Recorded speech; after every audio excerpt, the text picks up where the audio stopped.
The Japan Aerospace Exploration Agency announced on January 19th that the country had become the fifth to safely land a spacecraft on the moon. However, the probe did not use solar power, the agency said. The goal of the mission was to show off a precision landing system and get the space program back on track after some setbacks. On the morning of January 19, Japan's robotic SLIM spacecraft safely landed on the moon's surface. This was a big deal for the country. As we said just now, Japan is the fifth country in the world to softly land on the moon. First and foremost, the landing was successful. Yamakawa Hiroshi, head of the Japan Aerospace Exploration Agency, JAXA, said at a press conference today in Japanese. An interpreter provided an English translation. Hiroshi went on to say, "We should be able to access the lunar surface in the future. I believe that there is a path opening to that now." The Soviet Union and the United States were the first countries to successfully land on the moon. They did so during the space race that happened during the Cold War. China landed for the first time in December 2013, and India's Chandrayaan-3 lander-rover combination landed successfully in August of last year. The SLIM spacecraft didn't get all good news, though. During today's meeting, officials from the Japan Aerospace Exploration Agency, JAXA, said that the solar panels on the moon's surface aren't making electricity like they should. It's possible that SLIM will never exist again if the problem isn't fixed quickly. Unfortunately, its charge means that it can only work on the moon for a few hours at a time. The XRISM, short for Smart Lander for Investigating Moon spacecraft, and the SLIM, which stands for Smart Lander for Investigating Moon spacecraft, were both launched in September 2010. Not long after it was launched, the camera was put into low Earth orbit. It just sent back its first test pictures. SLIM, on the other hand, was meant to go to beaches in space farther away. The spaceship went around and around on its way to the moon. Finally, on Christmas Day, after a long trip, it reached lunar orbit. In the beginning, SLIM's orbit was very irregular, putting it about 2,485 miles, 4,050 kilometers from the moon's surface at its farthest point.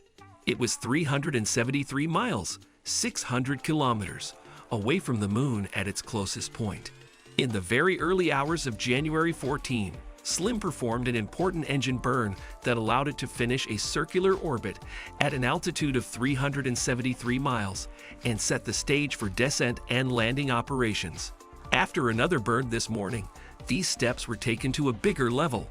This brought SLIM's orbit down to about 15 kilometers or 9 miles above the moon's surface, and they came to a head with the attempt to land, which began around 10 a.m. Eastern Standard Time, 1500 GMT, midnight on January 20 Japan time, and stopped 20 minutes later. It looked like everything went as planned. SLIM reached all of its goals while it was descending, and the lander was able to stay in touch with its controllers the whole time, even after it had made its historic landing. Even so, JAXA wasn't able to quickly find out what was going on with SLIM after the landing.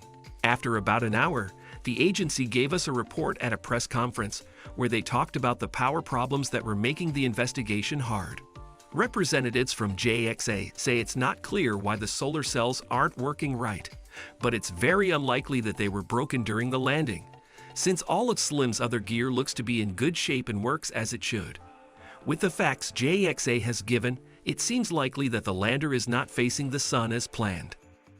The probe was called Moon Sniper because it was meant to land near its target spot on the rim of Scioli crater, which is about 100 meters, 330 feet, away. The landing goals of this mission are not only impressive in and of themselves, but they are also important for the future of scientific lunar exploration, the Planetary Society said in a mission description at the time of the launch. The nonprofit advocacy group led by Bill Nye, best known for his role as the science guy on TV, said, "Global interest in the moon is growing, with many nations and businesses entering the field. It will be more important to focus on certain areas in order to answer important scientific questions as lunar exploration goes on.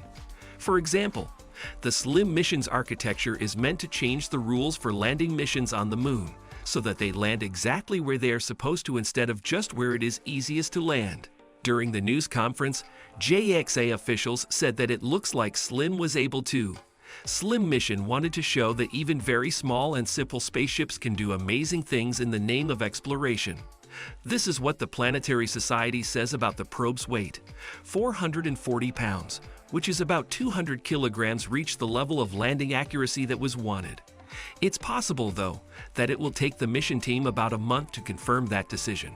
In addition, though without fuel, the creation of the mission cost about 18 billion yen, which is about 120 million US dollars.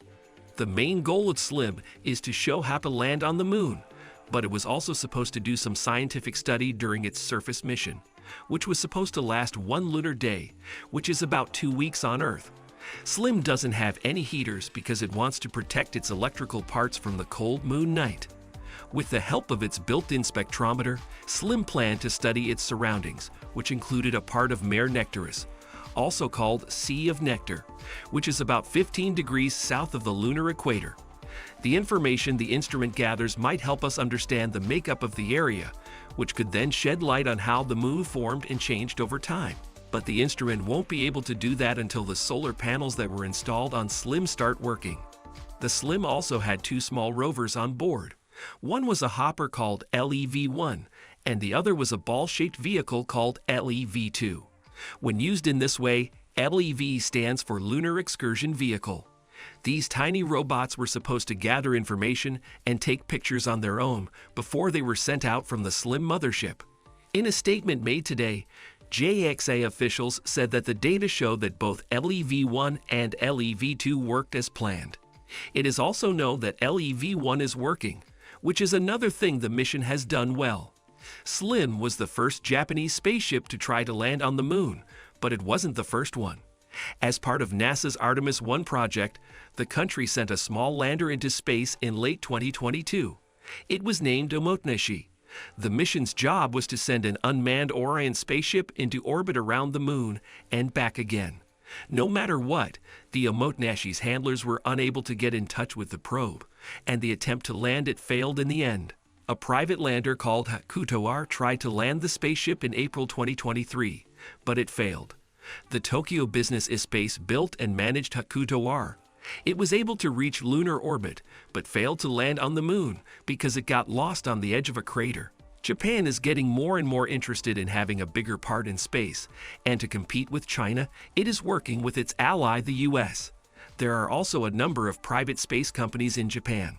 Within the next few years, the Japan Aerospace Exploration Agency, JAXA, wants to send a person to the moon as part of NASA's Artemis program.